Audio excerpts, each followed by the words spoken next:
하나님 아버지 감사합니다. 오늘도 말씀을 통해 우리에게 찾아오셔서 그 끝없는 사랑을 우리에게 보여주시는 하나님을 만나길 원합니다. 주님 우리에게 말씀하시고 우리는 듣는 자 되게 하여 주옵소서. 감사드리며 예수님의 이름으로 기도드립니다. 아멘. 첫마디를 행운에 맡기지 마라 라는 책이 있습니다. 이 책의 저자는 우리나라 최초의 국제회의 통역사로 세계 정상들을 만나며 무려 약 1900회가 넘는 국제회의의 통역을 총괄하고 현재는 한국 외국어대 통번역대학원 교수로 재직 중인 최종화 교수님이 쓰신 책입니다. 저자는 우리 인간이 내뱉는 첫마디야말로 이 첫마디야말로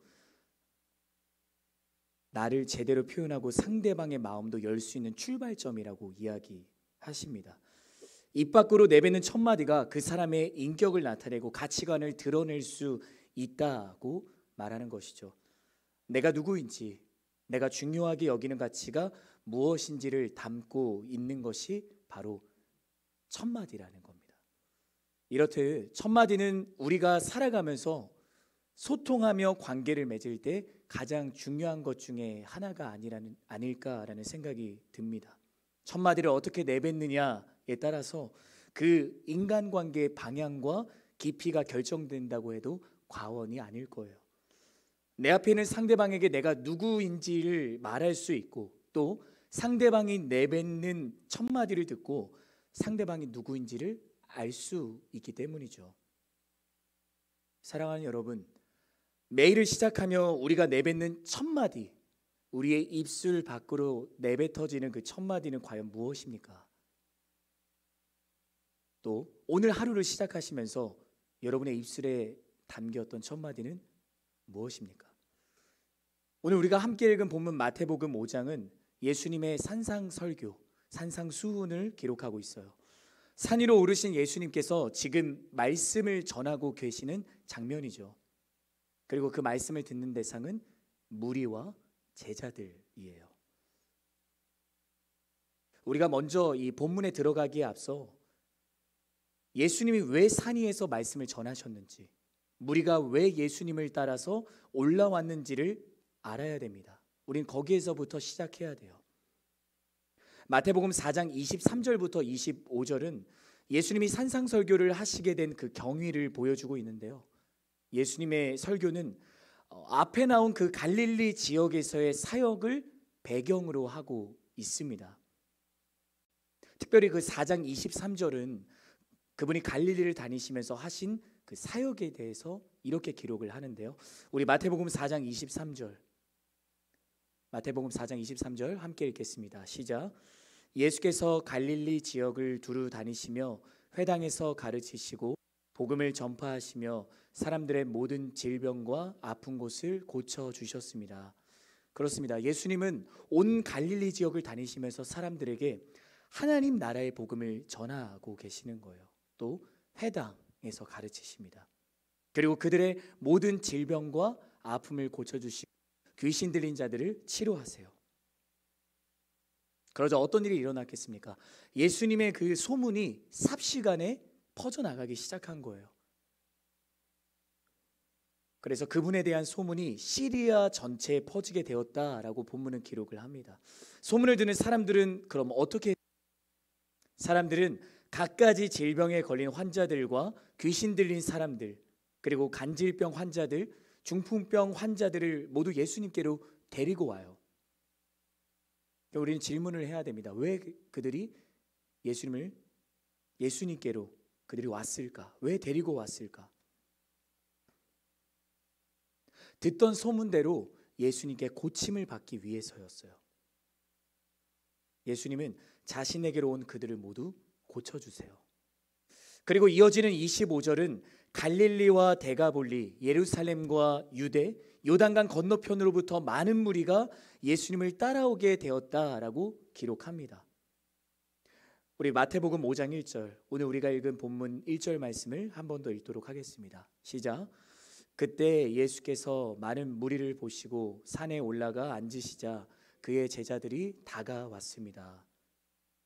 바로 그때 그때 예수님은 자신을 따라온 무리를 보시고 제자들과 함께 산 위로 올라가시는 거예요. 어떤 산인지는 나와 있지 않지만 아마도 예수님과 제자들이 익숙하게 올라갔던 산이었을 겁니다. 그리고 얼마쯤 올라가셨을까요? 이내 예수님께서는 걸음을 멈추시곤 뒤를 돌아 자신을 따라온 무리와 제자들을 바라보십니다. 그리고 앉으세요. 우리 다시 처음 질문으로 돌아가 보겠습니다. 예수님이 산 위로 올라가신 이유가 무엇입니까? 예수님은 먼저 무리를 보시고 산 위로 올라가세요. 이것은 예수님이 특별한 목적을 갖고 지금 산 위로 올라가고 계신다는 것을 우리에게 알려줍니다. 또한 예수님이 산에 오르신 이유는 구분된 장소로 이동하기 위함이셨어요. 여러분, 우리가 사복음서를 보다 보면 예수님께서 자신이 머물고 계시던 곳에서 떠나는 장면들을 보게 됩니다. 예수님께서 이동하시는 이유, 자신이 머무르셨던 곳을 떠나시는 이유는 특별한 목적이 있고 구분된 장소로 이동하기 위함이셨어요. 예수님은 자신을 단순히 병을 고쳐주고 신기한 기적을 행하는 자로 오해할 수도 있는 무리들에게 정말 중요한 것은 무엇인지를 가르쳐주고 싶으셨던 거예요. 그래서 그러한 목적을 갖고 구분된 장소로 이동해서 산 위로 올라가세요. 그럼 이제 우리는 무리로 우리의 시선을 옮겨야 되죠. 무리는 왜 예수님을 따라 올라왔을까요? 그들은 기대감에 잔뜩 부풀어 있었습니다. 예수님에 대한 소문을 들었기 때문이죠. 예수님이 온갖 질병으로 고통당하는 자, 귀신 들린 자들을 모두 고치셨던 그 기적을 자신들도 경험하고 싶었기 때문에 예수님께로 몰려드는 거예요. 그들이 그렇게 기대감에 가득 찰 수밖에 없었던 것은 유대 사회 속에서 사람들로부터 소외받고 외면받았던 자들, 자신들이 소외받고 외면받았기 때문에 지금 지푸라기라도 잡는 심정으로 예수님을 찾아온 겁니다. 가난한 자들이었어요. 어려움과 문제들 속에 허덕이고 있는 자들이었어요. 고통을 벗어나지 못하고 있는 자들이었습니다. 지금 예수님은 바로 그 무리를 보고 계세요. 무리 역시 자신들에게 이제는 기적을 행하시겠구나라는 그 기대감을 갖고 예수님을 바라봅니다. 예수님 얼마쯤 산에 올라가셨을까요? 자신을 따라온 무리를 모시고 자리에 앉으세요. 그러자 제자들이 예수님께로 다가옵니다. 여러분, 오늘 우리가 읽은 이 본문은 우리가 집중해서 보아야 할 필요성이 있습니다. 여기서 우리는 본서 마태복음의 저자 마태가 왜 무리와 제자들 이 단어를 따로 구분하여 사용한 것인지를 물어야 됩니다. 이유가 있어요. 그 이유는 상당한 의도성이 내포되어 있습니다. 이것은 당시 예수님께로 몰려온 사람들 가운데 단지 그분의 병 고치는 그 기적에 매료되어서 찾아온 무리들이 있었던 거예요.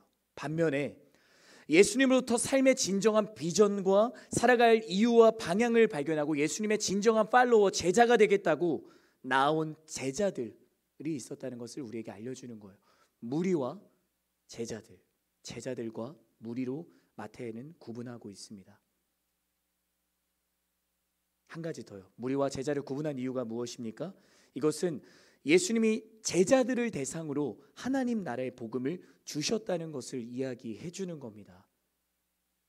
사랑하는 여러분, 복음은 들을 귀 있는 자만이 들을 수 있습니다. 마음 문을 닫고 있는 자에게는 결코 울리는 꽹과리에 불과한 것이죠. 여러분에게 질문합니다. 여러분은 무리입니까? 아니면 제자입니까? 여러분은 제자입니까? 아니면 무리입니까? 팬인가 제자인가의 저자인 카인 아이들먼 목사님은 자신의 책에서 이와 같이 말하고 있습니다. 팬은 어디까지나 팬일 뿐이다. 팬은 어디까지나 팬일 뿐이다. 그렇습니다. 예수님을 따라왔지만 무리는 어디까지나 무리일 뿐이죠. 앞서 우리가 4장 후반부 내용을 통해 확인했던 것처럼 무리는 예수님께서 병을 고치시고 귀신을 쫓아내신 것을 보고 그것을 기적이라고 말하며 예수님을 보고 싶어 했어요. 자신들도 그 기적을 맛보고 싶어서 예수님의 뒤를 따라왔어요. 그렇습니다. 그들에게는 예수님이 목적이 아니었던 거예요. 그들에게 예수님은 그저 자신들을 위해 기적을 일으키시는 수단에 불과했던 겁니다. 하지만 예수님께로 다가온 제자들은 달랐습니다. 우리 마태복음 4장 18절부터 20절, 마태복음 4장 18절부터 20절을 개역개정역으로 함께 읽었으면 좋겠습니다. 같이 읽겠습니다. 시작. 예수께서 갈릴리 호숫가를 거니시다가 두 형제 곧 베드로라 하는 시몬과 그 동생 안드레를 보셨습니다. 그들은 어부들로 호수에 그물을 던지고 있었습니다. 말씀하셨습니다. 와서 나를 따르라. 내가 너희를 사람 낚는 어부로 삼을 것이다. 그러자 그들은 곧 그물을 버리고 예수를 따랐습니다. 예수님이 베드로, 시몬이라는 베드로와 안드레를 제자로 부르시는 장면이에요. 같은 장면을 공관복음인 누가복음도 기록하고 있어요. 누가는 마태복음 4장 18절과 19절 사이의 내용을 보다 더 상세하게 기록을 하고 있는데요. 예수님이 갈릴리 호숫가 또는 게네사렛 호숫가라고 불리는 호숫가의 정박한 배 두 척을 바라보세요. 바로 베드로와 안드레의 배였죠. 그들은 배에서 나와서 이제 그물을 싣고 있는 중이었어요. 그때 예수님은 베드로의 배에 오르시고 말씀을 가르치기 시작하십니다. 근데 참 신기한 건 그 자리에도 무리가 있었어요. 베드로와 안드레뿐만 아니라 무리도 예수님의 말씀을 듣고 있었던 거예요. 말씀을 마치시고 예수님이 시몬에게 말씀하십니다. 깊은 데로 가서 그물을 내려 고기를 잡으라. 이미 그들은 밤새도록 그물을 내린 이후였습니다. 평생을 어부로 바다에 나가서 고기를 잡던 그들이었잖아요. 이들이 프로였고요. 이들이 경험자였어요. 다른 것은 몰라도 고기를 잡는 것에는 그들만큼 아는 사람은 없었습니다. 고기 잡는 데 선수였어요. 그런 자신들에게 다시 바다로 나가서 그물을 던지라고 말하는 사람은 그들의 눈에는 갓30이 넘은 한 젊은 청년에 불과했습니다. 그러나 베드로는 예수님의 말씀에 이렇게 대답합니다. 선생님, 우리가 밤이 새도록 수고했지만 잡은 것이 없었습니다. 하지만 말씀에 의지하여 다시 바다로 나가 그물을 내리겠습니다. 그래서 그들은 말씀에 순종하였고요. 다시 바다로 나가 그물을 내려요. 이어지는 장면, 무슨 일이 일어납니까? 고기가 잡힌 것은 물론이고 잡은 것이 너무 많아 그물이 찢어지는 기적과 같은 광경을 목격하게 됩니다. 베드로와 안드레가 경험한 사건, 그래요, 그건 기적이었습니다. 자기 눈앞에서 기적을 경험한 베드로, 그가 어떻게 했을까요? 자신의 생계의 문제를 기적같이 예수님이 해결해 주셨잖아요. 저였다면 예수님을 즉시 따르겠다고 말했을 것 같아요. 예수님, 한 번 더 나에게 이 기적을 보여주세요. 이 생계의 문제를 이제 예수님이 해결해 주실 수 있으니까 내가 예수님의 팔로워가 되겠습니다. 이렇게 이야기하지 않았을까 싶습니다. 우리 누가복음 5장 8절 말씀, 누가복음 5장 8절 말씀을 함께 읽겠습니다. 시작. 시몬 베드로가 이를 보고 예수의 무릎 아래에 엎드려 이르되 주여 나를 떠나소서 나는 죄인이로소이다 하니. 보세요. 베드로의 반응 같았습니까? 아니요, 전혀 달랐습니다. 오히려 그 기적을 보고 예수님의 무릎 아래 엎드려서 주님 나를 떠나세요.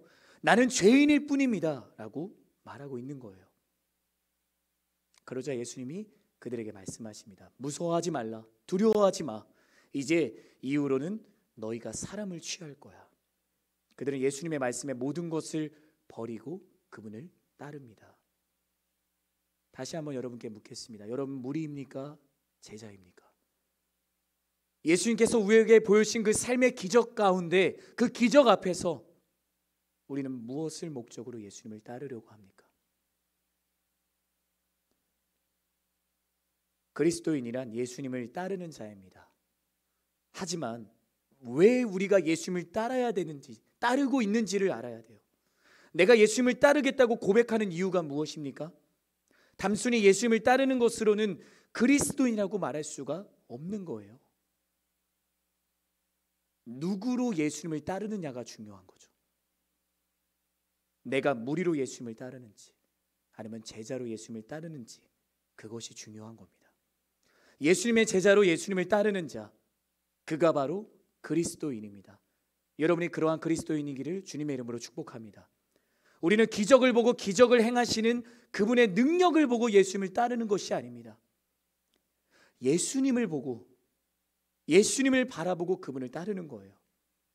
예수님을 위해, 예수님을 따르는 제자로 살아가고자 나의 경험을 내려놓고, 나의 권리를 내려놓고, 모든 것을 기꺼이 버리고 포기하고 아까워하지 않는 것이 진정한 제자의 모습인 것이죠. 여러분의 삶과 신앙의 현주소는 어디에 있습니까? 여러분은 무리에 있습니까? 아니면 제자에 있습니까? 다시 한 번 더 여러분을 축복합니다. 여러분의 삶과 신앙이 예수님의 진정한 제자로 서 있기를 축복합니다. 예수님을 위해서 자신의 경험과 자신의 권리를 내려놓는 작은 예수로 서 있기를 축복합니다. 그렇게 제자로 작은 예수로 살아가고자 예수님이 아닌 다른 모든 것을 포기하는 것을 아까워하지 않겠다는 믿음의 고백과 순종의 결단이 여러분의 삶 속에서 일어나기를 주님의 이름으로 축복합니다. 또 한 가지, 예수님을 바라보시는, 예수님이 바라보시는 그분의 시선을 우리는 기억해야 됩니다. 여러분, 예수님이 보셨을 때도 무리가 있었고요, 예수님이 보셨을 때도 제자가 있었습니다. 예수님은 보시는 거예요. 자신을 따라오는 자들이 무리인지 아니면 제자인지를 보시는 거예요. 예수님의 시선 속에 여러분이 제자이기를 바랍니다. 본문 2절을 보면 이제 입을 열어로 그 내용을 시작합니다. 사실 문맥상 본문에 표현이 없어도 내용 전달에는 아무런 지장이 없어 보입니다. 다시 말해서 1절에서 바로 3절로 내용이 이어져도 아무런 문제가 없다는 이야기죠. 그건 2절을 통해서 본문이 우리에게 주는 또 하나의 메시지가 있다는 겁니다. 구태여서 입을 열다란 표현을 사용한 것은 앞으로 예수님께서 선포하실 그 말씀, 그 예수님의 첫 마디가 매우 중요한 내용을 지녔다는 것을 우리에게 알려주는 겁니다. 예수님의 첫 마디. 본문 2절은 그리고라는 뜻을 가진 헬라어 카이로 시작을 하는데요, 이 카이는 문장과 문장을 이어주는 접속사 역할을 하는 겁니다. 이때 2절에서 사용된 카이는 두 문장 사이에 잠깐의 시간적인 공백이 있음을 알려주는 접속사로 사용이 됩니다. 연결해 볼까요? 예수님께서 자리에 앉으시자마자 무리를 향해 바로 즉각적으로 말씀을 하신 게 아니라는 겁니다. 뒤를 돌아보시고 무리와 제자들을 보시고 잠시 침묵이 흐릅니다. 기적을 보기에 왔던 무리들, 예수님께 자신의 모든 권리와 경험을 포기하고 주님 앞으로 나아왔던 제자들이 예수님을 일제히 주목하기 시작합니다. 얼마쯤 흘렀을까요? 예수님이 입을 떼고 말씀하기 시작하십니다. 우리 마태복음 5장 3절 말씀, 오늘 우리가 읽은 3절 말씀 같이 읽도록 하겠습니다. 시작. 독대도다 마음이 가난한 사람들은 하늘나라가 그들의 것이다. 자신들에게 어서 기적을 행하시길 바라는 무리들, 또한 예수님을 진정으로 따르겠다고 나아온 제자들, 그 가운데 예수님은 첫 마디를 뱉으십니다. 마음이 가난한 자는 복이 있다. 하나님의 나라는 너희들의 것이야. 하나님의 나라는 마음이 가난한 자들에게 있을 거야 라고 말씀을 하십니다. 그동안 온 갈릴리 지역을 다니시면서 모든 병든 자들과 고통받는 자들, 귀신 들린 자들을 고치신 분이 예수님이 아니었습니까? 이 산까지 예수님을 따라온 무리들, 어떤 사람들이었습니까? 사회적인 소외와 외면 속에 살아가고 있던 자들이었습니다. 가난하고 작고 낮은 자들이었습니다. 그 누구도 그들을 반기지 않았습니다. 그 누구도 그들에게 다가가려고 하지 않았습니다. 예수님을 찾아온 이번이 어쩌면 그들에게는 마지막 도전이었을지도 모릅니다. 그러나 예수님이 그 첫 마디는 너희에게 기적을 행하겠다는 말이 아니었어요. 너희의 어려움과 문제, 고통을 벗어나게 해주겠다는 말이 아니었습니다. 유진 피터슨이 쓴 메시지 신약에서는 본문 3절을 이렇게 표현합니다. 벼랑 끝에 서 있는 너희는 복이 있다. 너희가 작아질수록 하나님과 그분의 다스림은 커지게 될 것이다. 벼랑 끝에 서 있는 너희는 복이 있다. 너희가 작아질수록 하나님과 그분의 다스림은 커지게 될 것이다. 그렇습니다. 그들은 벼랑 끝에 서 있는 자들이었어요.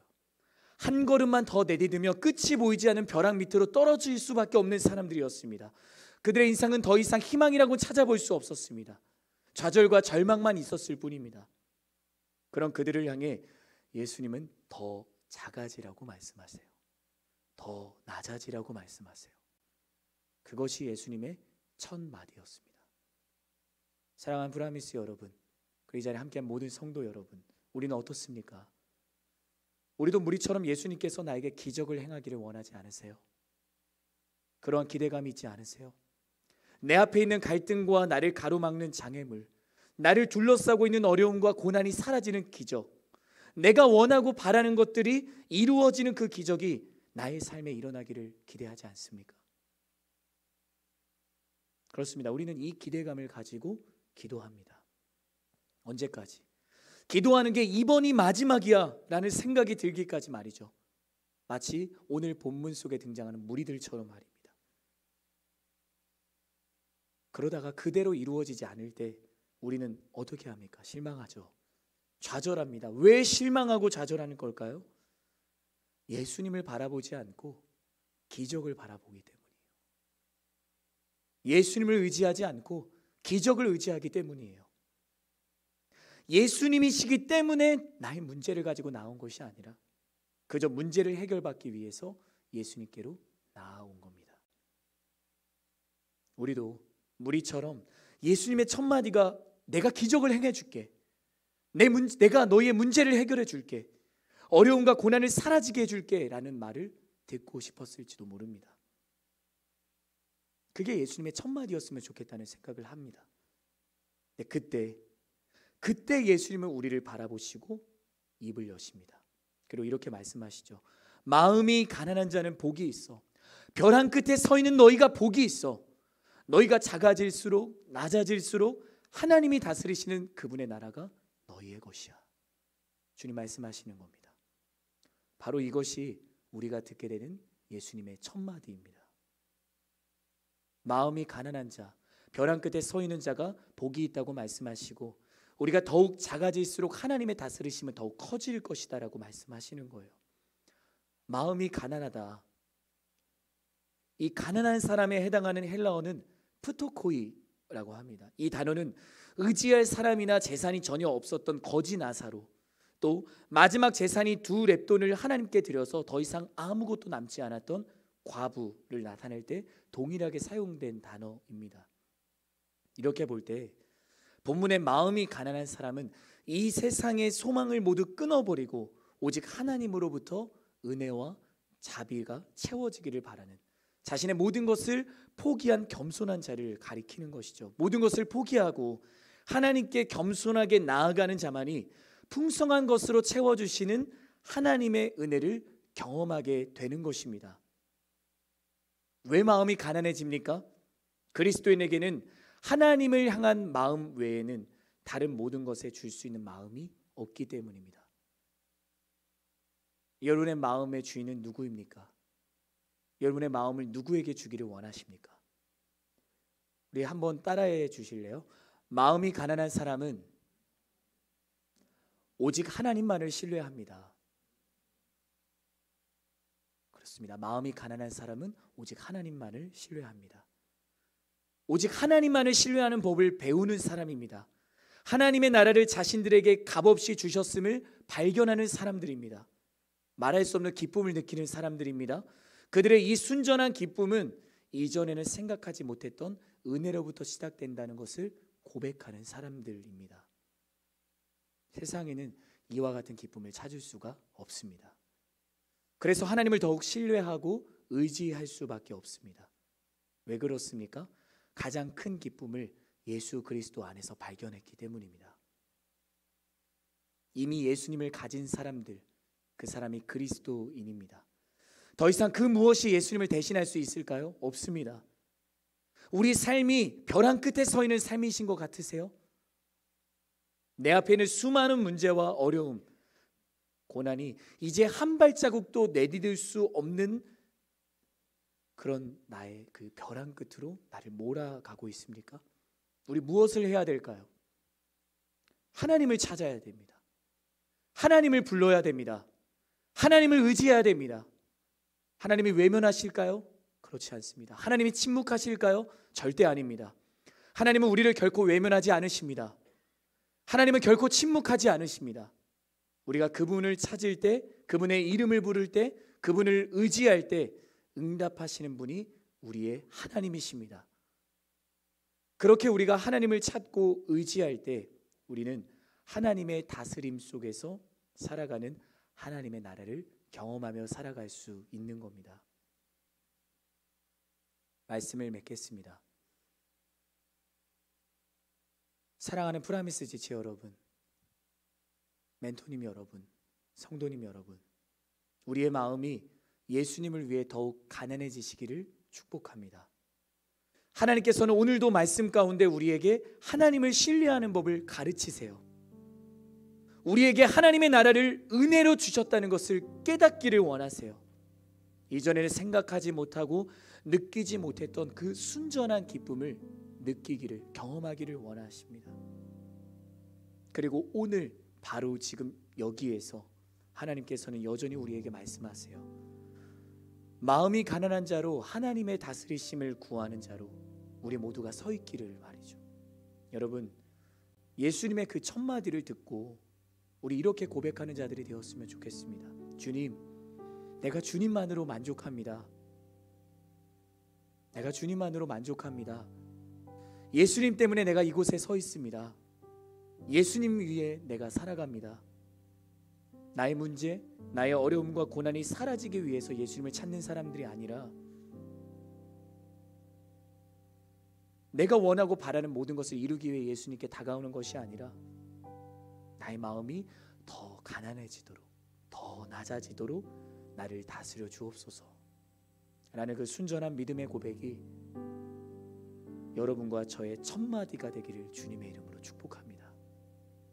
우리의 삶은 예수님의 첫 마디로 시작되었습니다. 태초에 하나님이 천지를 창조하시니라 하나님의 첫 마디로 우리의 삶은 시작되었습니다. 또한 예수님 말씀하시죠. 나를 따르라. 내가 이후로는 사람을 취하리라. 예수님의 첫 마디로 제자로서의 우리의 삶이 시작된 것입니다. 그러므로 우리가 매일 매순간 집중해야 되는 것은 다른 어떤 것도 다른 누구도 아닌 예수님의 첫 마디입니다. 예수님이 나에게 무엇을 말씀하시는지를 듣는 거예요. 오늘 나의 삶 속에서 예수님이 어떻게 일하실지를 듣는 거예요. 나를 들어서 그분이 어떻게 사용하실지 듣는 겁니다. 바로 그때 우리의 삶은 전혀 달라지기 시작할 겁니다. 예수님의 첫 마디로 우리의 삶이 시작될 때 우리는 이전에는 경험할 수 없는 그분의 제자만이 누릴 수 있는 영원히 마르지 않은 샘솟는 그 기쁨을 느끼고 감사를 고백하게 될 것입니다. 무리가 아닌 제자로 서 있는 프라미스 공동체 되기를 주님의 이름으로 축복합니다. 우리 프라미스를 향해, 지체인 우리 한 사람 한 사람을 향해, 그리고 나를 향해 주님이 하시는 첫 마디에 집중하시기를 주님의 이름으로 축복합니다.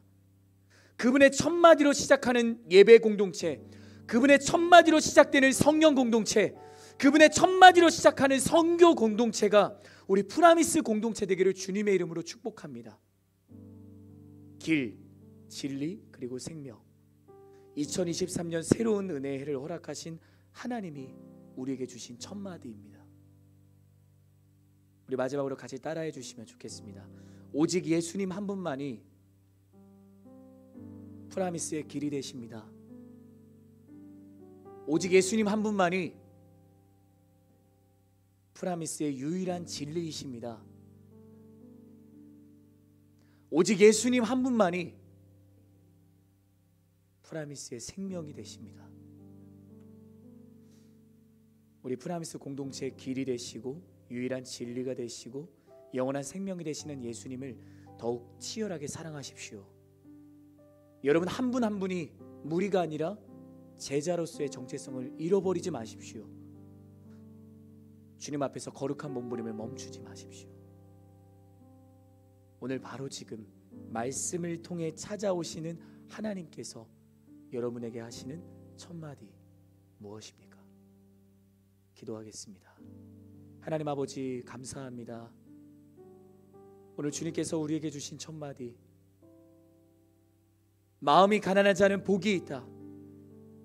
너희가 더 낮아질수록, 더 겸손할수록 하나님의 다스리심은 더욱 커져갈 거야. 하나님의 나라는 너희의 것이야 라고 말씀하시는 그 주님의 첫마디가 우리가 듣는 주의 말씀 되기를 원합니다. 주님, 그 말씀 앞에 우리 겸비하게 서서 내가 주님만으로 만족합니다. 내가 주님 때문에 살아갑니다. 제자로서의 정체성을 잃어버리지 않고 매일매일의 삶 가운데 우리의 삶 속에서 돌파하는 귀한 그 거룩한 그 영적인 야성이 우리 가운데 멈추지 않도록 주님 인도하시고, 프라미스의 길이 되시고 프라미스의 유일한 진리가 되시고, 그리고 프라미스의 영원한 생명이 되시는 주님 한 분만을 따라 우리에게 허락된 2023년 은혜의 해를 함께 걸어나가는 우리 모두가 되게 하여 주옵소서. 감사드리며 예수 그리스도의 이름으로 간절히 기도드립니다.